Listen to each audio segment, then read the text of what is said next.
എനിക്ക് തോന്നുന്നത് ഞാനൊക്കെ എൻ്റെ ആ ഒരു സേഫായിട്ടുള്ള ആ ഇടത്തിൽ ഇരുന്ന് വിൽക്കുക എന്നുള്ള രീതിക്കാരനായിരുന്നു. പക്ഷെ ജോബിയാണ് ആദ്യമായിട്ട് ജോബിക്കാനുള്ള എക്യുപ്മെൻറ്റ്സും കാര്യങ്ങളും ഒക്കെ ഉണ്ട്. എയറേറ്റർ വരെ വെച്ച് ആദ്യമായിട്ട് ഇതിൻ്റെ വിപണനം. ഇപ്പോഴാണേലും എനിക്ക് ഒത്തിരി എൻക്വയറി വരുന്നുണ്ട്, കണ്ണൂർ അല്ലെങ്കിൽ കാസർഗോഡ് സൈസിൽ നിന്ന്. പക്ഷെ അവർക്കൊക്കെ വേണ്ടത് ആദ്യം സ്റ്റാർട്ട് ചെയ്യുന്ന അല്ലെങ്കിൽ ഒരു ഹോബിക്ക് വേണ്ടവർക്ക് 10 മീനോ അല്ലെങ്കിൽ 20 മീന് അങ്ങനെയാണ് വരുന്നത്. പക്ഷെ എന്നെ സംബന്ധിച്ച് ഞാൻ പറഞ്ഞ കൊറിയർ സർവീസ് ഇല്ല.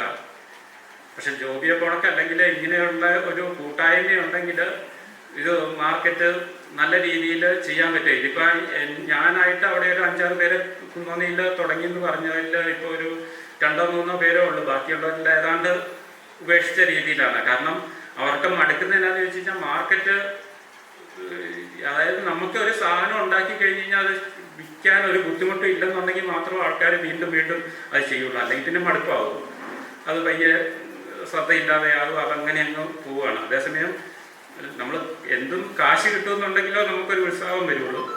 ആ ഒരു ഇതിൽ ഒരു കൂട്ടായ്മ രീതിയിൽ ഉണ്ടാകാൻ ഇത് ഈ ഒരു നമ്മുടെ ആദ്യത്തെ ഒരു കൂട്ടായ്മ തുടക്കം കുറിക്കട്ടെ എന്ന് ഞാൻ ആശംസിക്കുന്നു.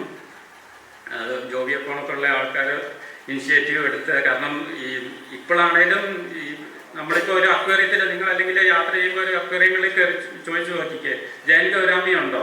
ഇല്ല. പക്ഷെ നമ്മൾ അവിടെ ചെന്നിട്ട് അന്ന് ഞാൻ ഒരു 50 കൊണ്ടുവരാമെന്ന് പറഞ്ഞു കഴിഞ്ഞാൽ അവരെടുക്കില്ല. പക്ഷെ ഇത് ഇത്ര വിലയുള്ള അവരെ സംബന്ധിച്ച് അവർ പറഞ്ഞത് ഇപ്പം ബിസിനസ് ഇച്ചിരി ഡള്ളാണ്. ഈ ഗൗരാമിക്ക് വേണ്ടിയിട്ട് അല്ലെങ്കിൽ ഇച്ചിരി സൈസുള്ള ഗൗരാമിക്ക് 500 രൂപ ആവും. 10 മേടിച്ച് കഴിഞ്ഞാൽ 5000 രൂപ അവർക്ക് ഇൻവെസ്റ്റ് ചെയ്യണം. അത് വിറ്റ് പോകാനോ മാസങ്ങളെടുക്കും. അപ്പോൾ അതിൻ്റെ അകത്ത് റിസ്ക്കും ഉണ്ട്. അത് കാരണം അവർ ഒരു പീസ് അല്ലെങ്കിൽ 2 പീസോ എടുക്കാൻ താല്പര്യമുള്ളൂ. പക്ഷെ ഒരു ആള് മാർക്കറ്റ് ചെയ്യാൻ വേണ്ടിയിട്ട് ഇങ്ങനെ റൂട്ട് ഓടുക അങ്ങനെ എന്തെങ്കിലും കളക്ട് ചെയ്യാനുള്ള സംവിധാനം ഉണ്ടെങ്കിൽ തീർച്ചയായിട്ടും ഇത് മാർക്കറ്റ് ഡെവലപ്പ് ചെയ്യുകയും ചെയ്യും. കാരണം എല്ലാ കടകളിലും ഗൗരാമിയും വന്ന്, അല്ലെങ്കിൽ ഗൗരാമി ഇപ്പം തന്നെ എനിക്ക് തോന്നുന്ന ആ ഒരു ഹോം എന്നും പറഞ്ഞുകൊണ്ടൊരു സിനിമ വന്നല്ലോ. അതിൻ്റെ അകത്തൊരു മെയിൻ ക്യാരക്ടർ ഉണക്ക് ആ ഒരു ഗൗരാമി, പിങ്ക് ഗൗരാമിയെ കാണിച്ച പിന്നെയാണ് പലരും ആ സിനിമയിലുള്ള മീനുണ്ടോയെന്നാണ് ചോദിക്കുന്നത്. അങ്ങനെ അതായത് അതൊക്കെ ഒത്തിരി പ്രൊമോട്ട് എന്ന് പറഞ്ഞാൽ നമ്മളിത് പ്രൊമോട്ട് ചെയ്യുന്നതിനനുസരിച്ച് ആണ് ഇത്. ഇപ്പം വിലയുടെ കാര്യം പറഞ്ഞു, ഇത് 450 രൂപ ഇച്ചിരി കൂടുതലല്ലായിരുന്നു. പക്ഷെ എനിക്ക് തോന്നുന്നു നെറ്റിലൊക്കെ നോക്കിക്കഴിഞ്ഞ് കഴിഞ്ഞാൽ എനിക്ക് തോന്നുന്നത് ഈ ഇന്തോനേഷ്യയിലൊക്കെ ഇതൊരു ഡെലിക്കസിയാണ്. അതായത് ഇച്ചിരി ഹൈ എൻഡ് സാധനമാണ്. ഹോട്ടലുകളിലൊക്കെ നല്ല റേറ്റുള്ള ഒരു ഫിഷായിട്ടാണ് ഇത് കരുതുന്നത്. വേറെ ആരുണ്ട് എന്നോട് പറഞ്ഞത് യൂറോപ്പിലൊക്കെ, അത് യൂറോപ്പിലായിട്ടുള്ള ഒരാളാണ്, യൂറോപ്പിലെ ഏതോ ഒരു റെസ്റ്റോറൻറ്റിലൊക്കെ കിട്ടും. അത് നേരത്തെ ബുക്ക് ചെയ്താൽ മാത്രമേ ഈ ഡിഷ് കിട്ടുള്ളൂ എന്നാണ് പറഞ്ഞത്. ദിവസങ്ങൾക്ക് മുമ്പ് ബുക്ക് ചെയ്താൽ മാത്രമോ. അപ്പോൾ ആ ഒരു രീതിയിൽ ഇതിനെ നമ്മളത് ഉപയോഗപ്പെടുത്തണം. ഇത് പബ്ലിസിറ്റിയും കൂടുതൽ ഇങ്ങനെയുള്ള സെമിനാറുകൾ അല്ലെങ്കിൽ ഇതൊക്കെ വെച്ച് ആൾക്കാരെ ഈ പറഞ്ഞ കണക്ക് ഇന്നും ഡിഷുണ്ടോ ഇതിൻ്റെ നമ്മൾ. പക്ഷെ പ്രായമുള്ള വല്ല മീനെയാണോ അതിൻ്റെ കറക്റ്റ് പ്രൈം ടൈമിലുള്ളതിനെ വെച്ച് കഴിഞ്ഞാൽ അത് കറക്റ്റായിട്ട്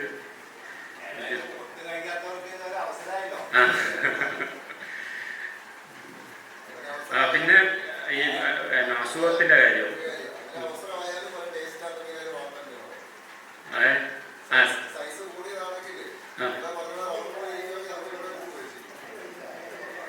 പിന്നെ അസുഖത്തിൻ്റെ കാര്യം ഈ 2018 വരെ ഞാൻ എല്ലാവരോടും പറഞ്ഞത് ഇത് എനിക്ക് 100% കോൺഫിഡൻസ് ഉണ്ടായിരുന്നു, നിങ്ങളിത് കൊണ്ടുപോ ഒന്നും സംഭവിക്കായിരുന്നു. പക്ഷെ 18 ഒരു അസുഖം വന്നത് എൻ്റെ ഏകദേശം ബ്ലാക്ക് ഗൗരാമികൾ ഏതാണ്ട് 100 കിലോയോളം, അതായത് 2-3 കുളം കംപ്ലീറ്റ് വൈപ്പ് ഔട്ട് ആയിപ്പോയി.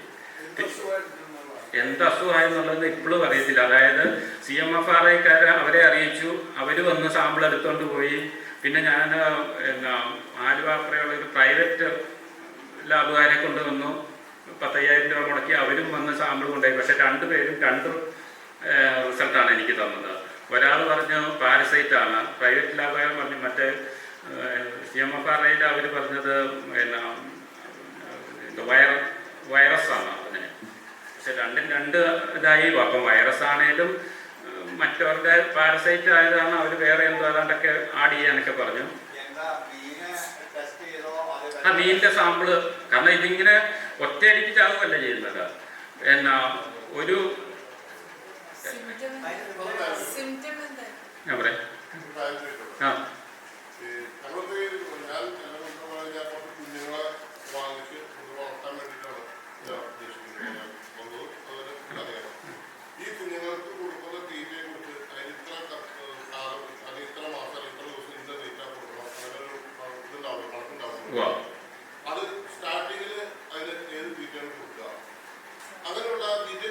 പറയാം.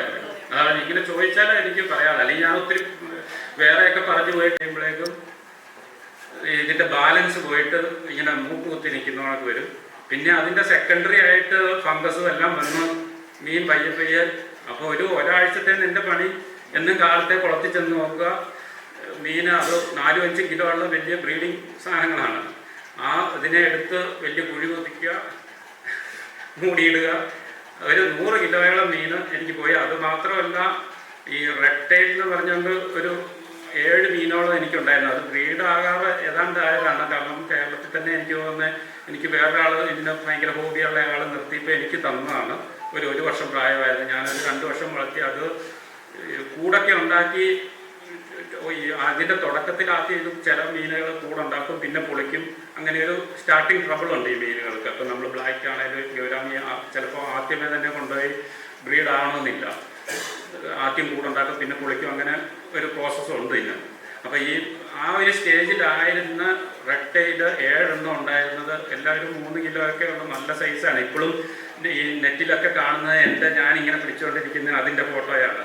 അത്രയും സൈസുള്ള മീൻ വേറെ എനിക്ക് തോന്നുന്നത് ഇവിടെ ഒരിടത്തും റെഡ് ടൈൽ വളർന്ന് അത്രയും സൈസായതില്ലായിരുന്നെന്നായിരിക്കും. അത് മുഴുവൻ പോയി. പക്ഷെ ആ ഒരു 1-2 മാസം കൊണ്ട് ആക്കിയതിന് ആ ഒരു 2-3 കുളത്തിലെ വൈപ്പൗട്ടായി. റെഡ് ടൈലും പോയി. പിന്നെ അത് വന്ന ഓണക്ക് തന്നെ പിന്നെ കുഴപ്പങ്ങളൊന്നും വന്നിട്ടില്ല. പക്ഷെ അല്ല, അത് കഴിഞ്ഞിട്ട് അന്വേഷിച്ച് കഴിഞ്ഞപ്പോഴാണ് അറിഞ്ഞത്. അപ്പം അവര് CMFRIക്കാർ പറഞ്ഞത് ഇപ്പം വ്യാപകമായിട്ട് നമ്മൾ ഈ പെലറ്റ് ഫീഡ്, ഞാൻ ഇത്രയും നാളെ ഈ 15-12 വരെ നാച്ചുറൽ ഫീഡ് മാത്രമേ കൊടുക്കുന്നുള്ളൂ. പെലറ്റ് ഫീഡിൻ്റെ കൂടെ വന്ന വൈറസാണ്. കാരണം വടക്കേ മഹാരാഷ്ട്ര ഏരിയയിലും ഒക്കെ ഇങ്ങനെയുള്ള മീനുകൾക്ക് ഇതേ റിപ്പോർട്ട് ചെയ്തിട്ടുണ്ടെന്നാണ് അവർ പറഞ്ഞത്. പക്ഷെ വൈറസ് ബാധയായത് കാരണം നമുക്ക് അതിന് വേറെ ട്രീറ്റ്മെൻ്റ് ഒന്നുമില്ല. അതിൻ്റെ കണ്ടീഷൻ ഈ പറഞ്ഞ കണക്ക് വെള്ളം മാറി കൊടുക്കുക, അല്ലെങ്കിൽ എയറേഷൻ കൊടുക്കുക, വെള്ളം ചേഞ്ച് ചെയ്ത് കൊടുക്കുക. അത് തന്നെത്താൻ റിക്കവർ ചെയ്യാനുള്ള ഒരു ഓപ്ഷനേ ഉള്ളൂ. അത് അങ്ങനെ തന്നെയാണ് എനിക്ക് തോന്നുന്നത് ബാക്കിയുള്ള മീനുകൾ കുറച്ച് സർവേ ചെയ്ത് രക്ഷപ്പെട്ടത്. പക്ഷെ അത് കഴിഞ്ഞിട്ട് പിന്നെ ഈ 19-20 അന്നത്തേനും വേറെ അന്നൊക്കെ ആദ്യകാലത്ത് അധികം ആൾക്കാരിത് മീൻ വളർത്തുന്നില്ല. എണ്ണം കൂടുന്തോറും ഇങ്ങനത്തെ അസുഖങ്ങൾ ഉണ്ടാകാനുള്ള സാധ്യതയും കൂടും. പിന്നെ ഈ പറഞ്ഞ വ്യാപകമായിട്ടുള്ള മീൻ തീറ്റ. ഈ മീൻ തീറ്റ എന്ന് പറയുന്നത് അതിൻ്റെ മെയിനായിട്ടുള്ള പ്രോട്ടീൻ കണ്ടൻറ്റ് ചെമ്മീൻ്റെ വേസ്റ്റ് പൊടിച്ചാണ്. അപ്പോൾ ഈ ചെമ്മീൻ്റെ ഇതെല്ലാം കൂടെ പൊടിച്ചിട്ടാണ് അതിൻ്റെ പ്രോട്ടീൻ. ഞാൻ പറയുന്നത് പോലെ തെറ്റുണ്ടെങ്കിൽ മാഡം തിരിച്ച് അതിൻ്റെ ഈ ഓട്ടോക്ലേവ് ഇത് ബാക്ടീരിയ ഇത് കളയാൻ വേണ്ടിയിട്ട് ചെയ്യുന്ന ഒരു പ്രോസസ്സൊക്കെ ശരിയല്ലെങ്കിൽ ഇതിൻ്റെ അകത്തൂടെ കാരണം ചെമ്മീൻ എന്ന് പറയുന്നത് വൈറസിൻ്റെ കൂടാരമാണ്. അത് പലപ്പോഴും വെള്ള സ്പോട്ട് എന്നൊക്കെ പറയുന്ന അത് വന്നു കഴിഞ്ഞാൽ റിജക്റ്റ് ചെയ്യും. വൈറ്റ് സ്പോട്ട് അത് റിജക്റ്റ് ചെയ്യും. റിജക്റ്റ് ചെയ്യുന്നതല്ല ഇങ്ങനത്തെ ഫുഡ് ഉണ്ടാക്കാനും എല്ലാം ആയിട്ടാണ് ഇത് പോകുന്നത്. അപ്പോൾ അതുവഴി വരുന്നതാണെന്നാണ് അവരെന്നോട് അന്ന് പറഞ്ഞത്.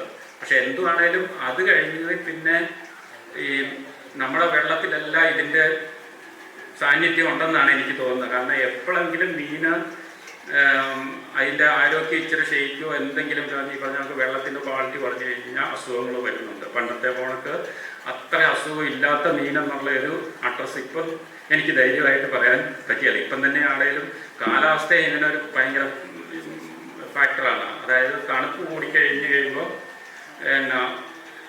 പൊതുവെ ഇത് ഈ കോൾഡ് ബ്ലഡഡ് അതായത് നമ്മുടെയൊക്കെ എന്ന് പറഞ്ഞു കഴിഞ്ഞാൽ വാം ബ്ലഡാണ്.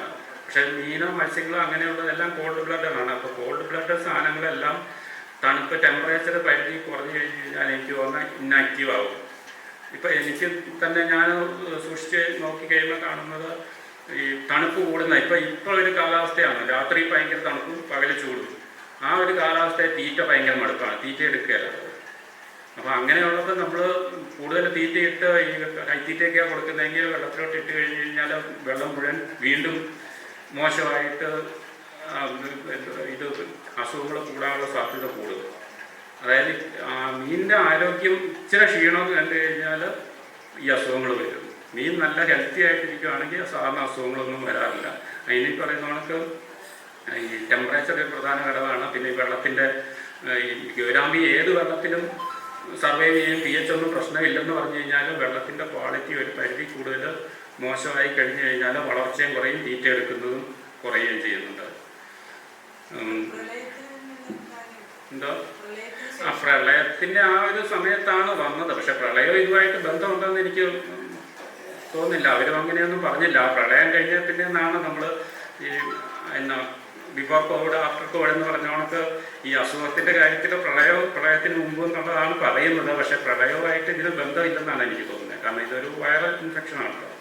എന്നാണെങ്കിലും അത് കഴിഞ്ഞാൽ പിന്നെ വ്യാപകമായിട്ട്, കാരണം ഞാൻ ഇത്രയും പേർക്ക് ഇത്രയും വർഷങ്ങളായിട്ട് മീനും ഇവരുമായിട്ടുള്ള കോണ്ടാക്റ്റ് ഉള്ള കാരണം പലരും അസുഖം വരുമ്പോൾ എന്നെയാണ് വിളിക്കുന്നത്. അപ്പോൾ 18 ശേഷം എല്ലാ വർഷവും എനിക്ക് ധാരാളം കോളുകൾ ഇങ്ങനെ വരുന്നുണ്ട്. മീൻ ഇങ്ങനെ ചെയ്യുന്നു, എന്നാ ചെയ്യുന്നു. ഇപ്പോഴാണെങ്കിലും ഈ കഴിഞ്ഞ ആഴ്ചകളിൽ ഒത്തിരി പേര് എന്നെ വിളിച്ചിട്ടുണ്ട്. ഈ മീന് ചാവുന്നു, അതായത് മുകളിൽ വന്ന് പൊങ്ങി വയ്ക്കുന്നു. ഈ പിങ്കൊക്കെ ആണെങ്കിൽ ഇങ്ങനെ ഒന്ന് കറങ്ങി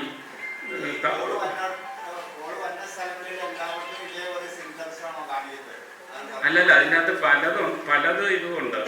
പല അസുഖങ്ങളുണ്ട്. ബാക്ടീരിയൽ ഇൻഫെക്ഷൻ തന്നെ പല രീതിയിലുള്ളതുണ്ട്. ഇത് ഇപ്പം ചിലതിന് നമ്മൾ ഈ മെത്തിലിൻ ബ്ലൂ കൊടുത്തു കഴിഞ്ഞാൽ ചിലപ്പോൾ പെട്ടെന്ന് റിക്കവർ ചെയ്യും. പക്ഷെ ചിലത് റിക്കവർ ചെയ്യല്ല. നമുക്ക് അതിനെപ്പറ്റി അതൊക്കെയാണ് നമ്മുടെ ഇവിടെ ഒരു ഓർഗനൈസ്ഡ് ആയിട്ടുള്ള. ഇപ്പം ഞാനും പലപ്പോഴും അവരുമായിട്ട് CMFRI അവരുമായിട്ടൊക്കെ ആദ്യകാലത്തൊക്കെ പോയി ഇത്. പക്ഷെ നമുക്കൊരു പോസിറ്റീവായിട്ട് പിന്നെ ഞാനിവിടെ എൻ്റെ വീട് പറഞ്ഞവർക്ക് കുന്നോന്നിയാണ്. അവിടുന്ന് അത്രയും ദൂരെ അല്ലെങ്കിൽ അവരെ പിന്നെ നമ്മുടെ കുഴപ്പവും കാണും കേട്ടോ.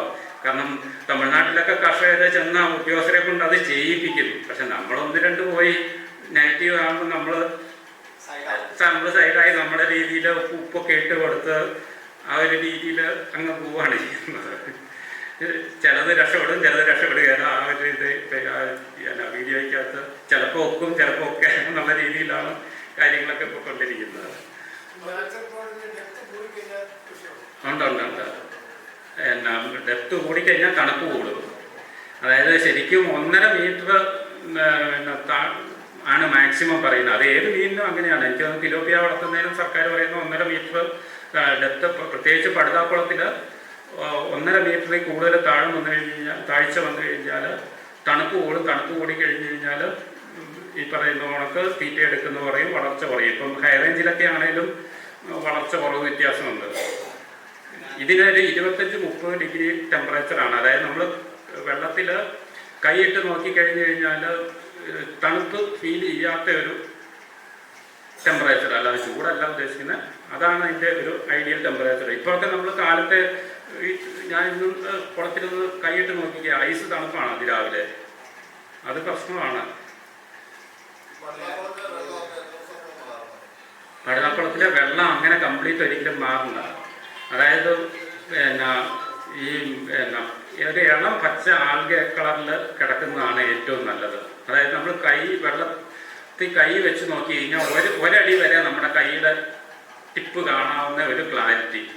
അതിൽ കൂടുതലും ആൽഗ ആകരുത്, ക്ലിയർ വെള്ളവും ആകരുത്. ഏകദേശം കൊടുത്തു കഴിഞ്ഞ് കഴിഞ്ഞാൽ എന്നാലും ഗൗരാമിക്ക് ഒരു സ്പേസ് വേണം. അതായത് ഒരു 1000 ലിറ്ററിൽ ഇത് എണ്ണം കുറച്ചിടുന്നതാണ് വളർച്ച കാണുന്നത്. വലിയ കുളങ്ങളിലാണ് വളർച്ച കൂടുതൽ കാണുന്നത്. സാധാരണ എൻ്റെ ഒരു കണക്കനുസരിച്ച് 1000 ലിറ്റർ അല്ലെങ്കിൽ ഒരു M³ 4 കിലോ എന്നുള്ളതാണ് അതിൻ്റെ കണക്ക്. ഒരു M³ 4 കിലോ മീനെന്നുള്ളതാണ്. പറയാം എന്താ പറ്റും. പക്ഷേ ഈ തിലോപ്പിയയുടെ കൂടെയൊക്കെ ഇട്ട് കഴിഞ്ഞാൽ വലിയ കുളങ്ങളിലാണെങ്കിൽ വലിയ വ്യത്യാസമൊന്നും കാണുന്നില്ല. പക്ഷെ ചെറിയ കുളങ്ങളിലൊക്കെ ഈ തിലോപ്പിയ എന്ന് പറയുന്നത് ഭയങ്കര അഗ്രസീവായിട്ട് തീറ്റ എടുക്കുന്നതാണ്. നമ്മൾ പെല്ലറ്റ് അങ്ങോട്ട് ഇടുമ്പോഴേ പിടപെടാകുന്ന അവൻ 2 സെക്കൻഡ് കൊണ്ട് അല്ലെങ്കിൽ 5 സെക്കൻഡ് കൊണ്ട് ആ തീറ്റ തീർക്കും. പക്ഷെ ഗൗരാമി എന്ന് പറയുന്നത് നമ്മൾ ആളുണ്ടെങ്കിൽ അവൻ അടിയിൽ തന്നെ നിൽക്കും. പയ്യെ ഒന്ന് കൊത്തി ഒന്ന് രണ്ട് മീനോ കുഴപ്പമില്ല ഓക്കെ എന്ന് സിഗ്നലൊക്കെ കാണിച്ചാലോ ബാക്കിയുള്ളവർ പൊങ്ങി വന്ന് തീറ്റ എടുക്കുകയുള്ളൂ. അപ്പോൾ അന്നേരത്തേനും തിലോപ്പിയ ഉള്ള കുളത്തിലാണെങ്കിൽ ഇവനൊന്നും കിട്ടുകയില്ല. പക്ഷെ വേറെ ഈ വെജിറ്റേറ്റീവ് ഗ്രോത്തുള്ള നാച്ചുറൽ പോണ്ടുകളിലൊക്കെ തിലോപ്പിയയുടെ കൂടെ ഇട്ട് ചിലപ്പോൾ ഇതിന് വളർച്ച കൂടുതലായിട്ട് ചിലത് പറയുന്നുണ്ട്. പിന്നെ അവിടെ ചേട്ടൻ ചോദിച്ച് കുഞ്ഞുങ്ങളെ വളർത്തുന്നതിനെ പറ്റി ഞാൻ പറയാം. അതായത് തീരെ ഞാനൊക്കെ ചെയ്യുന്നത് ഒരു 1 സെൻറ്റിമീറ്റർ അല്ലെങ്കിൽ നമ്മൾ ഏറ്റവും കിട്ടുന്ന മേടിക്കുന്ന തീറ്റ എന്ന് പറയുന്നത് 0.5 ആണ്. നമ്മൾ കടയിൽ മേടിക്കാൻ കിട്ടുന്ന ഏറ്റവും ചെറിയ തീറ്റ. അത് ഫ്ലോട്ടിംഗ് അല്ല, സെമി ഫ്ലോട്ടിങ്ങും ഒക്കെ ആയിട്ടുള്ള 0.5ൻ്റെ തീറ്റയാണ് കിട്ടുന്നത്. ആ 0.5ൻ്റെ തീറ്റ തിന്നാന്ന് പറയുന്നത് ഒരു 1 സെൻറ്റിമീറ്റർ എങ്കിലും സൈസായി കഴിയുമ്പോഴോ ഈ തീറ്റ 1.5 സെൻറ്റിമീറ്റർ സൈസായി കഴിയുമ്പോഴോ ഈ തീറ്റ തിന്നുള്ളൂ. അപ്പോൾ ആദ്യം നമ്മൾ കൊടുക്കുന്നത് ഈ 0.5ൻ്റെ തീറ്റയാണ്. അത് ഒരു നമ്മൾ കുളത്തിൽ നിന്ന് ഞാൻ തന്നെ പിടിക്കുന്നത്, അല്ലെങ്കിൽ ഞാൻ നിങ്ങൾക്ക് തരുന്ന ആ ഒരു സ്റ്റേജ് തൊട്ട് പറഞ്ഞാൽ മതിയോ? അതായത് 2 ഇഞ്ച് അല്ലെങ്കിൽ 1.5 ഇഞ്ച് 2 ഇഞ്ച് സൈസാണ് കുഞ്ഞുങ്ങൾ സെയിൽ ചെയ്യുന്നത്. ആ സെയിൽ ചെയ്യുന്ന സൈസ് എന്ന് പറയുന്നത് 0.6 തീറ്റ. അതായത് ഫ്ലോട്ടിങ്ങിലെ ഏറ്റവും ചെറിയ തീറ്റ എന്ന് പറയുന്നത് 0.6 ആണ്. 0.6 തീറ്റയാണ് കൊടുക്കുന്നത്. 0.5 സെമി ഫ്ലോട്ടിംഗ് ആണ്. അത് കുറച്ചിങ്ങനെ ഒരു പൊടി പോണക്കുള്ളതാണ്. അത് കുറച്ച് താങ്ങിപ്പോവും. അത് ഒരു ട്രേക്കകത്തൊക്കെ വെച്ചാണെങ്കിൽ ഈ ഗൗരാമി താഴെ നിന്നാണേലും അത്യാവശ്യം കഴിക്കുന്നതാണ്. പക്ഷെ പഴകി കഴിഞ്ഞ് കഴിഞ്ഞാൽ അടിയിൽ കിടക്കുന്ന മീൻ തീറ്റയൊന്നും കഴിക്കാറില്ല. 0.6. അത് കഴിഞ്ഞിട്ട് പിന്നെ ഇതിൻ്റെ ഗ്രോത്ത് അനുസരിച്ചാണ് നമ്മൾ തീറ്റ കൊടുക്കേണ്ടത്. അതായത് അതിൻ്റെ കണ്ണിൻ്റെ സൈസാണെന്നുള്ളതാണ് പെല്ലറ്റിൻ്റെ സൈസ്. ഇത് കരണ്ട് തിന്നുകയല്ല, അതായത് ഗൾപ്പ് ചെയ്ത് തിന്നുകയാണ്. അപ്പോൾ ഒരു പ്രാവശ്യം ഇങ്ങനെ ഗൾപ്പ് ചെയ്യാനുള്ള ആ ഒരു സൈസ്, അതിൽ കൂടുതൽ സൈസ് കൊടുത്തു കഴിഞ്ഞാൽ കഴിക്കുകയില്ല. അപ്പോൾ അല്ല എപ്പോഴും കുറഞ്ഞ സൈസാണേലും കുഴപ്പമില്ല, ഓവർ സൈസ് കൊടുക്കാതിരുന്നാലും മതി. ഇപ്പോൾ 4 ഇഞ്ച് സൈസുള്ള മീനാണേലും 0.6 കൊടുത്തു കഴിഞ്ഞാൽ പ്രശ്നമൊന്നുമില്ല. കാരണം ഈ സൈസ് കുറയുന്നതോറും പ്രോട്ടീൻ കൂടുതൽ കൊണ്ടുവന്നാണ് എനിക്ക് വന്നത്. അതായത് 30% പ്രോട്ടീൻ കൂടുതൽ കൊടുക്കുകയാണെങ്കിൽ കൂടുതൽ വളർച്ച അല്ലെങ്കിൽ കൂടുതൽ നല്ലതാണ്. പക്ഷേ അന്നേരം വില കൂടും തീറ്റയ്ക്ക്. പക്ഷേ നമ്മൾ കുറച്ചൊക്കെ വളർത്തുന്നുണ്ടെങ്കിൽ ഇച്ചിരി പ്രോട്ടീൻ കൂടുതലുള്ളത് നമുക്ക് കൊടുത്ത് വളർത്താവുന്നതാണ്. അതായത് ഈ ചൂടുള്ള കാലാവസ്ഥയിൽ തീറ്റ കൂടുതലെടുക്കും. പിന്നെ വെള്ളത്തിൻ്റെ അളവ് അതെല്ലാം അനുസരിച്ച് ഈ മീനിൻ്റെ വളർച്ച വ്യത്യാസമുണ്ട്. അപ്പോൾ അതനുസരിച്ച് നമുക്കിപ്പം 2 മാസം കഴിയുമ്പോൾ ഇത്ര അല്ലെങ്കിൽ 3 മാസം കഴിയുമ്പോൾ ഇത്രയൊന്നും ഒരിക്കലും പറയാൻ പറ്റിയല്ല. മീനിൻ്റെ സൈസാണ്, അതായത് ഈ പറയുന്ന മീനിൻ്റെ കണ്ണിൻ്റെ സൈസ് എന്നുള്ളതാണ്. അല്ലെങ്കിൽ നമുക്ക് സംശയം ഉണ്ടെങ്കിൽ അതിൻ്റെ തൊട്ട് താഴെയുള്ള സൈസ്, അതായത് മീൻ ഒറ്റയടിക്ക് ഇങ്ങനെ കൊത്തി കൊത്തി തിന്നാനുള്ള, ഒറ്റയടിക്ക് വിഴുങ്ങാനുള്ള സൈസ് കൊടുക്കണം എന്നുള്ളതാണ്. അത് നമുക്ക് 0.8 ഉണ്ട്, 1 ഉണ്ട്, 1.2 ഉണ്ട്. അത് പല കമ്പനികളുടെയും കുറേ വ്യത്യാസമൊക്കെ ഉണ്ട്. ഏറ്റവും കൂടുതൽ എനിക്ക് തോന്നുന്നത് 4 mm അല്ലെങ്കിൽ 6 mm സൈസാണ് വരുന്നത്. അതൊക്കെ എന്ന് പറഞ്ഞാൽ ഒരു കൈപ്പത്തി കൊഴുപ്പ് കഴിഞ്ഞാൽ പിന്നെ ആ സൈസ് കൊടുക്കാം. അതാകുമ്പം അളവ് കൂടുതലുണ്ട്, ചീപ്പ്. അതാലും നമ്മൾ ഈ കൈപ്പത്തി കൊഴുപ്പൊക്കെ ആയിക്കഴിഞ്ഞാൽ പിന്നെ നമുക്ക് അധികം കൈത്തീറ്റയെന്ന് മാറി ബാക്കിയുള്ള തീറ്റകൾ കൂടുതലായിട്ട് കൊടുക്കാം. ഞാനൊക്കെ ഇപ്പം മൾബറി നല്ലൊരു തീറ്റയാണ്. മൾബറി അല്ല, നമ്മൾ മറ്റേ സെറികൾച്ചറൊക്കെ നടത്തുന്നവർക്കറിയാം. മൾബറി കൃഷി നല്ല രീതിയിൽ ചെയ്ത് കഴിഞ്ഞ് കഴിഞ്ഞാൽ ഏത് വേനക്കും, ബാക്കിയുള്ള ചേമ്പൊക്കെ എന്ന് പറഞ്ഞാൽ വേനലായി കഴിയുമ്പം ഇല കിട്ടാൻ ബുദ്ധിമുട്ട് വരും. മൾബറി ആണെങ്കിൽ ഇത് നമ്മൾ കെട്ടിയിട്ട് അന്ന് കുളത്തിലോട്ട് ഇട്ട് കഴിഞ്ഞാൽ നല്ല ഇഷ്ടം ഈ ചേമ്പല കുളത്ത് തന്നെ കഴിക്കുന്നതാണ്. അത് മാത്രമല്ല മൾബറിക്ക് പ്രോട്ടീനും ബാക്കിയുള്ള ന്യൂട്രീഷൻ കണ്ടന്റ് കൂടുതലുണ്ടെന്നാണ് പറയുന്നത്.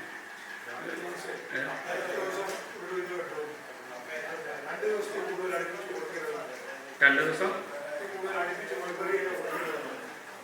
അതെയോ?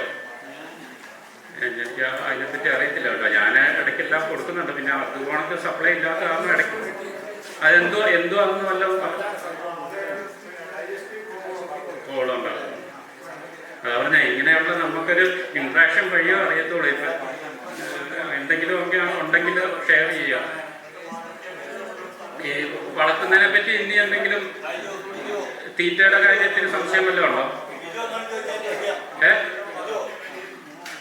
എന്തോ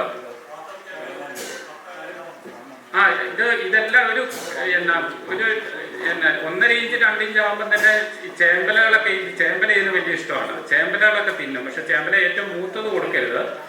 ഇളം ഇല നമ്മൾ കൈ കൊണ്ടൊന്ന് പൊട്ടിച്ച് ഇട്ട് കൊടുക്കണം. കാരണം അതിൻ്റെ എഡ്ജ് അതിന് കടിക്കാൻ വേണ്ടിയിട്ട് ഫുള്ളായിട്ടല്ലാതെ ഇങ്ങനെ ചുമ്മാ ഒന്ന് പൊട്ടിച്ചിട്ട് ഇലയിട്ട് കൊടുത്താൽ മതി. അന്നേരം നമുക്കറിയാം ഇതിൻ്റെ നാര് മാത്രം വെച്ചിട്ട് ബാക്കി മുഴുവൻ ഇത് തിന്നുന്നത് കാണാം. നമുക്ക് കാലത്ത് ഇട്ടിട്ട് അല്ലെങ്കിൽ വൈകുന്നേരം നോക്കി കഴിയുമ്പോൾ ഇതിൻ്റെ ഇല മുഴുവൻ അതിൻ്റെ ലീഫി പാട്ട് മുഴുവൻ പോയിട്ട് തണ്ട് മാത്രമായിട്ട് കിടക്കുന്നതാണ്. അപ്പം എപ്പോഴും ഈ മൽബറി അടുപ്പിച്ച് കൊടുക്കുമ്പോൾ വയർ കോളിക്കാണെന്ന് എനിക്ക് തോന്നിയിട്ടുണ്ട്. അതെയോ? അതായിരിക്കും പറഞ്ഞത്. 3 ദിവസം കൊടുത്തു കഴിയുമ്പോൾ നമ്മൾ മൽബറി സ്ഥിരമായിട്ട് കൊടുക്കാൻ കൊള്ളില്ല. ഇടയ്ക്ക് നമ്മൾ മൽബറി കൊടുക്കുന്നതുകൊണ്ട് കുഴപ്പമില്ല, സ്ഥിരമായിട്ട് കൊടുക്കാൻ കൊള്ളില്ല. പിന്നെ ഈ 0.5 എന്ന് പറഞ്ഞ സാധനം ഒത്തിരി താഴോട്ട് പോകും. ഞാൻ എൻ്റെ ഐഡിയ പറഞ്ഞതെന്ന് വെച്ചാൽ നമ്മളിപ്പോൾ വീട്ടിൽ ഒരു ഫോട്ടോ കാണിച്ചിരിക്കും, വീട് ഒട്ടിച്ച് വെച്ച് കഴിഞ്ഞാൽ വേണ്ട ക്വാണ്ടിറ്റി കൂട്ടി കൊണ്ടുപോയാൽ മതി. കാർഗിലിലൊക്കെ 1 mm വരെ ഒരു 30-35 ദിവസം ആയ ജുറാമി തിന്നും. നമ്മുടെ ഒന്നും വേണ്ട, അത് ഒട്ടിക്കുന്ന വെള്ളം കൂടി പോകാതിരുന്നാൽ മതി. പക്ഷെ നമുക്ക് 2 ദിവസം ഒട്ടിച്ച് കഴിയും മനസ്സിലാവും. ഇതൊക്കെ ആദ്യം കുറച്ച് ഒട്ടിച്ചു നോക്കാം, പറ്റുന്നത് നോക്കാം. പിന്നെ ബ്രീഡിങ്ങിന് പ്രോട്ടീൻ ഫുഡ് ആവശ്യമാണോ? പ്രോട്ടീൻ ഫുഡ് വേണം.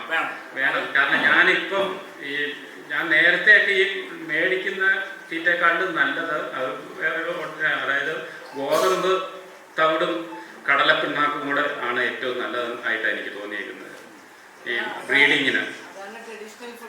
ട്രഡീഷണൽ ഫുഡ് അതാണ് ഏറ്റവും ബെസ്റ്റ്. കാരണം ഞാൻ ചെയ്ത ചപ്പാത്തി, എനിക്ക് ബേക്കറിയിൽ നിന്ന് എക്സ്പയർ ചെയ്ത ചപ്പാത്തി, അത് നമ്മളൊരു മാറി ചപ്പാത്തി ഒരു ഇതിനകത്ത് ഇട്ട് കൊടുക്കരുത്. ആദ്യം ഇത് ചപ്പാത്തി തിന്നോ നോക്കണം. ഒരു പീസായിട്ട് 2 പീസ് ഇട്ട് കൊടുത്ത് തിന്നുവാണെങ്കിൽ 1-2 ചപ്പാത്തി അവർ തിന്നും. പിന്നെ വേറെ കാര്യം, ഫംഗൽ ഇൻഫെക്ഷൻ നമുക്ക് സ്പെസിഫിക് ട്രീറ്റ്മെൻറ്റ് വേണേൽ പറയാൻ പറ്റും. പല സാധനം ട്രൈ ചെയ്ത് വിജയിച്ച ഒരു സാധനം ഉണ്ട്. ടെട്രാസൈക്ലിൻ ഹൈഡ്രോക്ലോറൈഡ് പ്ലസ് ഉപ്പ് 90% റിസൾട്ട്. ഹോമിയോ ഒന്നും അത്രയും സക്സസ്ഫുൾ അല്ല. അതിനെല്ലാം നമ്മൾ മാറിയിട്ട് ഏറ്റവും സക്സസ്ഫുൾ ആയിട്ട് മറ്റേ ആർസനിക് ആൽബമായിരുന്നു ഒരു കാലത്ത്. പക്ഷേ അതൊന്നും ഈ പറയുന്ന കണക്ക് എനിക്ക് തോന്നി അതൊക്കെ ഈ വൈറസ് ട്രീറ്റ് ചെയ്താൽ ഒരാഴ്ച കൊണ്ട് പോകും, ട്രീറ്റ് ചെയ്തില്ല 7 ദിവസം കൊണ്ട് പോകുന്നുള്ള രീതിയിലുള്ള ചികിത്സയായിരുന്നു എന്നാണ് എനിക്ക് തോന്നിയത്. എനിക്ക് ഹോമിയോ ഒന്നും അത്ര ഈ കടലപ്പിണ്ണാക്കും തവിടും, അതായത് ഞാൻ ഈ തീറ്റയൊക്കെ വരുന്നതിന് മുമ്പ് ചെയ്തുകൊണ്ടിരുന്ന ആ ഒരു സപ്ലിമെൻ്റ് എന്നുള്ള രീതി കൊടുക്കുന്നത് അതാണ് ഏറ്റവും. 70 രൂപ വരെ ഉണ്ട്. അത് പല ഗ്രേഡും ഉണ്ട്. നല്ല അത് വെള്ളത്തിൽ കുതിർത്ത് വെക്കുക. വെള്ളത്തിൽ എന്ന് പറഞ്ഞാൽ അതിൻ്റെ നെടുമുകൾ വെള്ളം ഒഴിച്ച് വെക്കുമ്പോൾ ഒരു 5 മിനിറ്റ് കൊണ്ട് അത് സോഫ്റ്റ് ആവും. അതിൻ്റെ അകത്തോട്ട് നമ്മൾ ഗോതമ്പ് തവിട് ഇട്ട് ഉരുട്ടി ചപ്പാത്തിക്കൊക്കെ വെക്കുന്നവർക്ക് നല്ല ബോളാക്കി എടുക്കുക. അത് പറ്റുമെങ്കിൽ കുറച്ച് മൈദയും കൂടെ മൈദയും കൂടെ കുറച്ച് ചേർക്കുകയാണെങ്കിൽ ഇതിൻ്റെ പശയുണ്ട്. അങ്ങനെ ചെറിയ ബോളാക്കി എടുക്കുകയാണെങ്കിൽ ഈ വലിയ മീനുകൾക്കൊക്കെ ഇത് ഭയങ്കര ഇഷ്ടമാണ്. വലിയ മീനുകൾക്കൊക്കെ നമ്മളൊന്ന് ചെറുതായിട്ടൊന്ന് പരത്തിയിട്ട് വെള്ളത്തിലോട്ട് ഇടുകയാണെങ്കിൽ അവൻ വെള്ളത്തിൽ നിന്ന് ഒരു ഒരടി താഴുന്നതിനിപ്പുറം ഫുൾ ഗൾപ്പ് ചെയ്ത് കഴിച്ചോളും. അപ്പോൾ ഒട്ടും വെള്ളത്തിൽ വേസ്റ്റ് ആകുകയില്ല. പക്ഷെ അതൊക്കെ ഇച്ചിരി മെനക്കെട്ട പരിപാടിയാണ്. എന്നുണ്ടെങ്കിൽ ഇത് അല്ലെങ്കിൽ പിന്നെ ചെയ്യാവുന്നത് വലിയൊരു ബോൾ കണക്കാക്കി ഇപ്പോൾ ഡൊമിനിച്ചേട്ടൻ ഒട്ടിച്ച് വെച്ചെന്ന് പറഞ്ഞാൽ ഒരു ട്രേക്കകത്താക്കി വെള്ളത്തിൽ നിന്നൊരു 1 അടി അല്ലെങ്കിൽ 1.5 അടി താഴെ കെട്ടി തൂക്കിയിട്ട് കൊടുക്കുക. പക്ഷെ അങ്ങനെ വരുമ്പോൾ ഈ മീനെല്ലാം കൂടെ വന്ന് എടുത്ത് കൊത്തി കുറച്ച് വെള്ളം ചെറിയ പോണ്ടൊക്കെ ആകുമ്പോൾ വെള്ളം മോശമാകാൻ അല്ലെങ്കിൽ വെള്ളം ഇടയ്ക്കെങ്കിലും ചേഞ്ച് ചെയ്യാനുള്ള സൗകര്യം ഉണ്ടാകണം. വലിയ പോണ്ടി കുഴപ്പമില്ല, അരിത്തവിടാണെങ്കിലും. പക്ഷെ വേറെ ഇത് ബോളായിട്ട് ഇച്ചിരി ഒരു 5 മിനിറ്റ് നേരം നമ്മളിങ്ങനെ ഇച്ചിരി മൈദയും കൂടെ ചേർത്ത് വെക്കുകയാണെങ്കിൽ ഒരു 5 മിനിറ്റ് നേരം ഇത് വെള്ളത്തിൽ കലരാതെ അങ്ങനെ തന്നെ നിൽക്കുക. അത് കഴിയുമ്പോൾ ഇതൊന്ന് അപ്പം അതിനു മുമ്പ് തിന്നുന്ന രീതിയിലുള്ള അളവോ കൊടുക്കാവുള്ളൂ താനും. പക്ഷെ അതൊന്നും വേണ്ട. ഒരു മീനിനൊരു ചെറിയ ചപ്പാത്തിയുടെ ആ ഒരു ബോളും റേഷൻ രീതിയിൽ അത്രയും കൊടുത്താൽ മതി.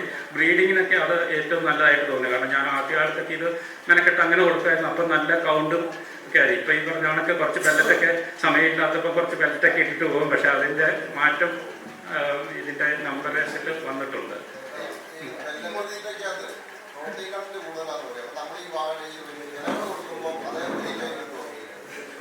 ഇല്ലില്ല, പ്രോട്ടീൻ കിട്ടണമെങ്കിൽ ഈ അസോള അല്ലെങ്കിൽ പ്രോട്ടീൻ ഉണ്ടെന്നാണ് പറയുന്നത്. അസോളയ്ക്കകത്ത് പ്രോട്ടീൻ ഇല്ലേ നമുക്ക്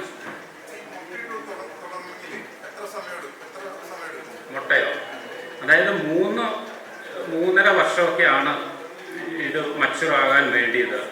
അന്നേരം ഇതിനെ മാറ്റിയിട്ട് കഴിഞ്ഞാൽ ഈ കൂടെ ഉണ്ടാക്കി മുട്ടയിടുന്നതൊക്കെ എനിക്ക് ഇത് ശരിക്കും ഞാനൊന്നും കൗണ്ട് ചെയ്തിട്ടൊന്നുമില്ല. എന്നാലും ഇതിൻ്റേത് പലരും പറഞ്ഞാൽ എനിക്ക് 3000-5000 ആ ഒരു രീതിയിലാണ് ഇത് മുട്ട വരുന്നത്.